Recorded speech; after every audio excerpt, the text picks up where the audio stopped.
Shalom, salam Natal, salam damai, salam kebajikan bagi kita semua. Semoga Natal kali ini memberikan hal yang baru bagi kita, mengubah hidup kita ke arah yang lebih baik. Sekalipun dalam suasana Natal ini kita tidak bisa merayakan Natal sebagaimana biasanya. Tetapi kami percaya bahwa terang Tuhan akan menyinari segala kegelapan yang ada di dunia ini. Oleh karena itu firman Tuhan yang akan kami bagikan, yang akan kita bahas bersama dalam bentuk sermon kali ini atau dalam bentuk bahan khotbah sesuai nas malam Natal tertulis dalam kitab Yesaya pasal 9 ayat 1 sampai dengan ayat 6. Demikian pembacanya, mari kita baca secara bersama-sama. Bangsa yang berjalan di dalam kegelapan telah melihat terang yang besar. Mereka yang diam di negeri kekelaman, atasnya terang telah bersinar. Engkau telah menimbulkan banyak sorak-sorak dan sukacita yang besar. Mereka telah bersukacita di hadapanmu, seperti sukacita di waktu panen, seperti orang bersorak-sorak di waktu membagi-bagi jarahan. Sebab kuk yang menekannya dan gandar yang di atas bahunya, serta tongkat si penindas telah kau patahkan, seperti pada hari kekalahan Midian.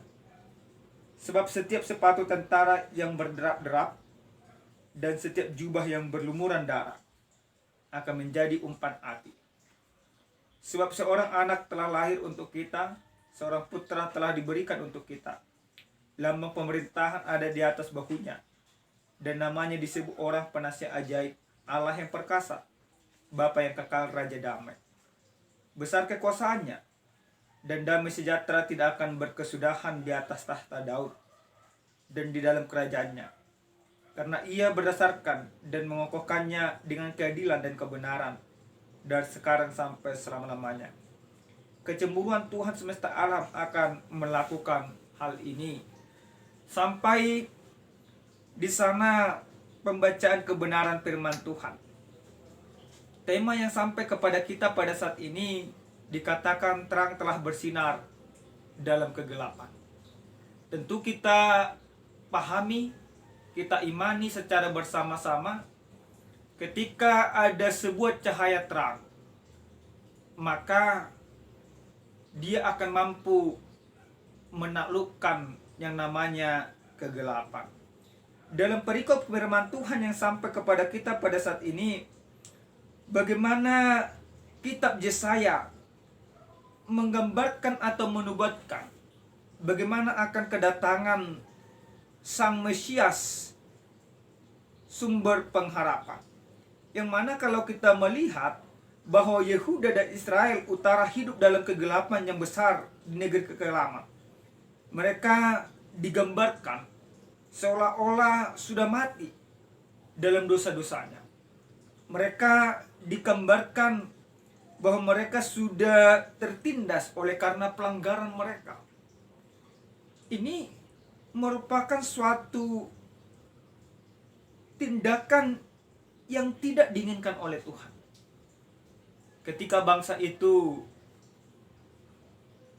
mengalami dosa, mengalami hukuman oleh karena perbuatan mereka, maka firman ini menubuatkan bangsa yang berjalan di dalam kegelapan telah melihat terang yang besar. Terang yang besar seperti apa yang dinubuatkan? Terang yang besar yang melebihi akal dan pikiran. Terang yang besar yang mampu menyinari segala kegelapan mereka pada saat itu. Maka ketika terang itu datang, maka sorak-sorai akan mereka lakukan di dalam kehidupan. Dalam ayat yang kedua dikatakan, engkau telah menimbulkan banyak sorak-sorai dan sukacita yang besar. Mereka telah bersukacita di hadapanmu, seperti sukacita di waktu panen, di waktu membagi-bagi jarahan. Ini yang begitu luar biasa, menimbulkan banyak sorak-sorai, menimbulkan sukacita. Ini merupakan sebuah gambaran yang menunjukkan kegirangan yang begitu luar biasa karena kedatangan Raja Pembawa Damai. Bapak Ibu, mari kita perhatikan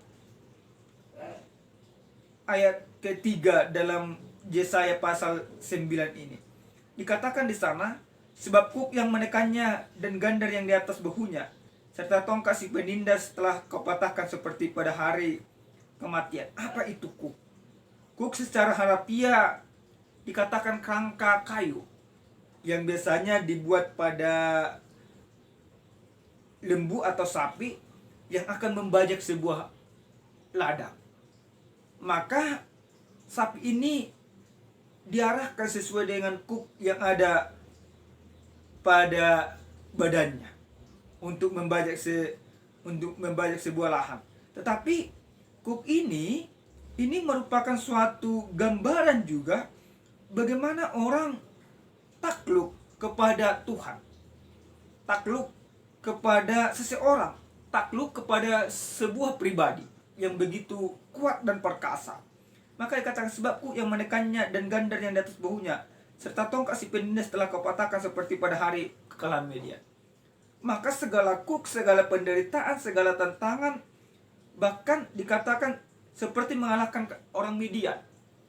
Ketika terang itu datang, maka penderitaan, kekelaman yang ada selama ini berganti. Berganti suasana, berganti kedudukan, berganti pengalaman yang begitu luar biasa. Yang selama ini mereka hidup dengan ketertindasan, tetapi Tuhan akhirnya mengalahkan mereka, membangkitkan mereka, mengalahkan segala penderitaan yang mereka rasakan. Karena apa? Karena mereka akan Tuhan bebaskan dari cengkraman musuh. Seperti ayat keempat, sebab setiap sepatu tentara yang berderap dan setiap jubah yang berlumuran darah akan menjadi umpan api. Penderitaan yang mereka rasakan pada saat itu akan berganti dengan sukacita yang luar biasa. Karena apa? Dalam ayat yang ke-5 sampai ke-6 dikatakan, sebab seorang anak telah lahir untuk kita. Nah, Bapak Ibu yang Tuhan kasihi, apa yang harus kita perhatikan dari kebenaran firman Tuhan ini? Bagaimana terang telah bersinar dalam kegelapan dalam suasana Natal ini? Kita tahu bahwa suasana Natal kita tahun ini tentu berbeda dari tahun-tahun sebelumnya. Oleh karena pandemi COVID-19, kita seakan-akan hidup di dalam kegelapan. Namun melalui bahan khotbah ini dikatakan terang telah bersinar dalam kegelapan. Siapa yang membawa terang itu? Yaitu seorang putra telah diberikan untuk kita. Lambang pemerintahan ada di atas bahunya, dan namanya disebut orang penasihat ajaib, Allah yang perkasa, Bapa yang kekal, Raja damai. Nah, ini mau mengajak kita, mau mengarahkan kita, bagaimana terang yang bersinar ini, yang dibawakan oleh Kristus ini, mampu menaklukkan segala kegelapan yang ada di dalam kehidupan kita. Terang yang ada di dalam Kristus ini mengarahkan kita, membawa kita keluar dari pemikiran yang gelap, dari sifat-sifat yang gelap dan lain sebagainya. Ini mengajak kita untuk berubah di dalam Kristus, berubah di dalam Tuhan, berubah di dalam keadilan Tuhan. Maka kita diajak untuk melakukan apa yang diinginkan oleh si pembawa terang, yaitu yang dibawakan oleh Kristus. Seorang putra telah diberikan untuk kita. Kenapa putra itu diberikan kepada kita? Tujuannya adalah supaya hidup kita tidak lagi hidup di dalam kegelapan, tetapi supaya kita menyadari bahwa kasih karunia Allah itu menyelamatkan kita dari kegelapan. Ini yang pertama.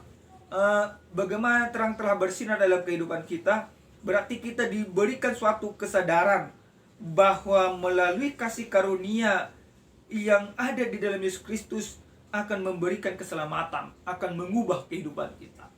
Ini yang harus kita khotbahkan. Bagaimana kita diubahkan di dalam Kristus. Yang kedua, yang harus kita perhatikan ketika terang itu ada di dalam kehidupan kita, maka kita harus meninggalkan kefasikan dan keinginan duniawi. Nah, ini harus kita khotbahkan juga di dalam diri kita. Mungkin selama ini kita sudah hidup dengan kefasikan, sudah hidup dengan keinginan-keinginan duniawi, ingin cepat kaya tidak dari jalannya, yaitu melakukan korupsi, seperti yang sudah kita lihat di acara media elektronik, media televisi, bagaimana seorang menteri yang tertangkap karena dia tidak hidup di dalam kebenaran. Maka ketika seorang putra telah diberikan untuk kita dan lambang pemerintahan ada di atas bahunya, ini mengindikasikan bahwa kita harus menjadikan Tuhan itu menjadi yang utama di dalam kehidupan kita. Bahwa terang Kristus ini harus mampu membuat kita meninggalkan segala kefasikan dan keinginan dunia. Ini yang harus kita khotbahkan di dalam kehidupan kita. Yang ketiga, bagaimana terang itu yang menyinari kita. Kita harus hidup kudus, karena terang itu sendiri adalah kudus. Bagaimana hidup kudus? Hidup kudus yaitu hidup benar di hadapan Tuhan, memelihara diri untuk tidak melakukan kecongkakan, dan masih banyak lagi. Yang keempat yang harus kita pahami dari perikop ini, yaitu bagaimana kata besar kekuasaannya dan damai sejahtera tidak akan berkesudahan di atas tahta Daud. Damai sejahtera. Tentu kita semuanya mengharapkan ada damai, ada sejahtera, ada kesukaan, ada sukacita yang senantiasa ada di dalam diri kita. Maka yang keempat, dan ini menjadi terakhir yang harus kita khotbahkan di dalam kehidupan kita, besar kekuasaannya dan damai sejahtera tidak akan berkesudahan di atas tahta Daud dan di dalam kerajaannya, karena ia mendasarkan dan mengokohkan dengan keadilan dan kebenaran.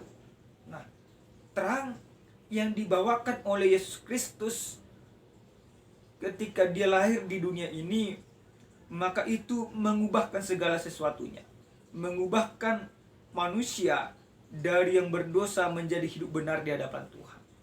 Dalam momen Natal kali ini, Tuhan mengajak kita di dalam Kristus, bagaimana terang telah bersinar dalam kegelapan. Maka kita sambut terang itu. Kita terima terang yang bersinar itu. Kita taklukkan segala kegelapan-kegelapan yang ada di hati kita. Kita jadikan putra Allah itu menyinari hati dan pikiran kita. Kita berlaku benar. Kita berlaku kudus. Karena Tuhan pada hakikatnya adalah kudus. Tuhan yang kita sembah, Tuhan yang kita muliakan adalah Tuhan yang kudus. Terima kasih. Shalom. Selamat Natal bagi kita semua. Tuhan Yesus Sang Raja Damai memberkati kita. Amin.